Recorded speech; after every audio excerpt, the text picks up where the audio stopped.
Pero sa awa ng Diyos, may ibibigay niya. Nakita ng Panginoong Jesus nung lumabas siya, masyadong naghirap ang mundo. Masyadong nahihirapan ang mga tao. Sabi niya, sige. Sabi niya doon, sa mga 35 kids, na inihagis sa lupa, sa magandang lupa, nagbigay sila ng bunga, yung iba nagbigay ng 30%, yung iba nagbigay ng 60%, yung iba nagbigay ng 100%. Paglabas ng Espiritu Santo, humirap ang mundo. Mas lalo naghirap ang mundo. Kaya sabi niya, nung panahon ng anak, may tatlong kategorya. Ang panahon ng Espiritu Santo, ngayon ang panahon ni Ama. Sabi niya, may pinakamayaman, may mayaman, may mahirap, at may pinakamahirap. Kaya kung titignan niyo po, may apat tayong kategorya. A, B, C, D. Ang masama, ito ang masama. Yung alam niya sa'yo, pupunta sa B. Yung alam niya sa B, pupunta sa B. Ito mabuti. Yung C, napunta sa B. Bakit?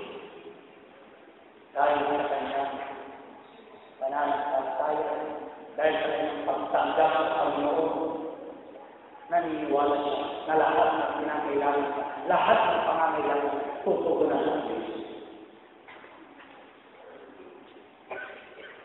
Isang halimbawa, pinakamayaman, mayaman, mahirap, at pinakamayaman. Lahat kursahan ito ito. Lahat kursahan. Naglalagay ang apat na magkakapat o magkumparo o magkakaibigan sa loob ng English. Sabi ng pinakamayaman, nakita niyo yung bayad sa hotel. Pare, hindi lang.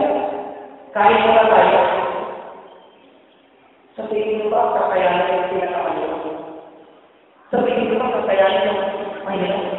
Anong sabi ko lang ito? Hindi ba kulang yung pera natin? Uwi na lang. Nung nakikita mo naman yung mas mababang natin ang hotel, dahil ang hotel nila, pag-star hotel, sabi ng isa, pare, ito magsulat. Sabi ng mayaman. Sabi ng dalawa, ito. Sa tingin mo, kaya yung mahirap at pinakamahirap. Hindi. Kaya sabi ng dalawa, pare, uwi na lang. Nakita ng isa yung may kanila na magpus lumayan niya. Ano yun? Jackie. Sabi niya doon sa pinakamahirap, pare, kayo lang. Kaya na ito. Sa ako, sabi ng pinakamahirap, sabi, ako'y pupulihan na kaya. Diyan ka lang. Paalam ako. Ngunit, sa kabutihan ng Diyos. Habang naglalakad yung pinakamahirap, nakita niya na yung gumagano. Ano yan? Sasya kumain? Turo! Kaya sa buhay natin, walang magsasabi ng bawal. Yun ang isa. Wala. Dahil lahat tayo binigayaan ng Diyos. Lahat tayo binigyan ng pag-aari para isilsi sa Kanya. Isang araw,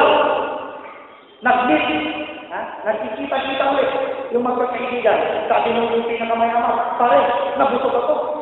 Sabi nung mayaman, pare, ako rin. Sabi nung mahirap, pare, ako rin. Sabi nung pinakamayaman, pare, ako rin. Kaya sasabihin ko sa inyo, kategory A, B, C, D, ayon sa binigay na pamuhay sa inyo, lahat kayo mahiligtas kay ako sa inyo, Dr. Robin.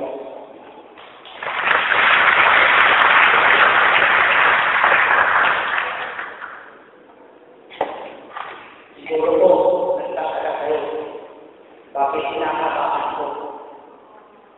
Kasi mamaya ako, uuwi na po ako. Kaya nanalo naman ako sa inyo. At binigyan ko kayo ng iba pala.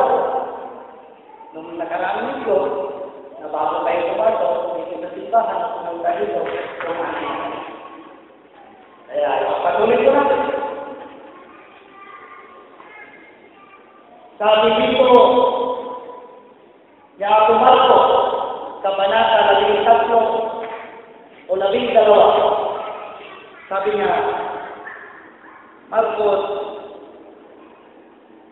Kabanata 12, talata 30 at 31. Ganito po ang sinasabi. At iibigin mo ang Panginoon mong Diyos ng buong puso, buong kaluluwa mo, at ng buong pag-ibig mo at buong lakas mo. Ang pangalawa ay ito, iibigin mo ang iyong kapwa na gaya ng iyong sarili. Walang ibang puso na iibig pa sa mga ito.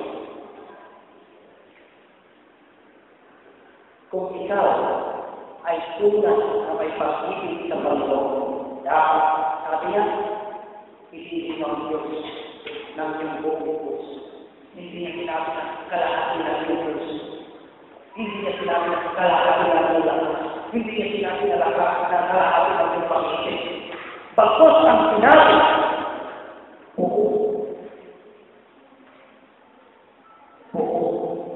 ibigay mo ng buo. Hindi na po sinabi na hatiin mo yung alam. Sapagkat ang Diyos, pag-ibig ka, hindi ka din, hindi mo po. Tingnan mo, may ilong ka, may mata ka, may tayo ka, may bibig ka, at ano ba? Kaya po, kang kita ng Panginoon. Kaya nalalaman lamang, kaya ng sabi na kanina, kung kayo na ay totoong mapagkakatiwalaan, nararapat na isinsiyo yung mga pag-aari na nasa inyo bilang nagmamalasakit. Ano pa? Bukal ang inyong puso. Ito na. Yung isang perfect. Isang masaya sa loob ng pananampalataya. Ito. Bukal ang inyong puso na magbigay ng sustento sa aking mga pinatawag sa inyo. Ang mga alagad ko ay siyang aking mukha at katawan na nasa inyo. Ang tanong, yung mga magagaling masyado, kabangan ko si Arula. Hindi naman niya kabangan si Arula. Hindi naman ganyan maglalas si Arula. Hindi naman ganyan yung mga magot si Arula. Hindi ko yung tao, kundi pag-ibig. Iba po yung tao sa bahay. Halimbawa ko ito, kapatid. Kung pumupunta naman po ako dito palagi, lahat ko ba kayo bawal sa akin? Ako dito, lahat ko ba kayo bawal sa akin? Ngayon, binigyan ako ng pagkakataon para makinig o kumatawan sa kanya na inutusan dito sa chapter na ito. Ngayon, nakakinig kayo lahat. Ngayon, nakikinig kayo lahat. Bakit? Ang nakikita nyo, ang nakakakita nyo ay salita at sinabuhay. Sa pamamagitan ng pagkatao na ibigay sa amin. Lahat po kayo dito, may kanya-kanya tayong responsibilidad. Gaya na kami, alas 2 na po kanina, umaga kami natulog ng mga kabataan na pumunta dito sa gabi. Ang saya. Kung hindi lang sila nakakawa sa akin, na may kita kayo, siguro hindi na kayo natulog. Kala ko, habang umaaming kami, aantukin kami, hindi. Para kami full charge palagi. Ito ba ako presidente? Na kahit halos pumipik na yung mata nila, ay alam mo, yun na. May department ng kabataan, natawag ka bilang leader, natawag ka bilang woman, natawag ka bilang overseer, natawag din ako bilang alaga. Kaya nito, sa ayaw ng kailangan, dapat tayo sa mga alagay na inuutusan na pumunta sa kapwa. Ano pa? Sabi niya, ang mga alagay ko ay sa aking mga at katawan na nasa inyo. At kahit anuman ang gawin niyo sa kanila ay sa akin ninyo ginawa. Anuman ang mga biyayang binigay sa kanila ay ako ang binibiyaya. Sige, petitionan niya. Sinong pinalis niya? Ako ba? Si Storm, hindi yung ano-ano. Pero si Padre Storm, alaga siya. Nakukuha niyo yung diferensya. Nakukuha niyo yung kay Padre ang sinasabi ko. Iba yung pagkatao sa pagkatao. Kaya kailangan ang pagkatao hindi nakasama. Ang pagkatao ay hindi kailangan nagkasama. At magkakasama. Bakit? Pwede bang sabihin mo na nagkanalang pag-uwi sa nagkamayari ko?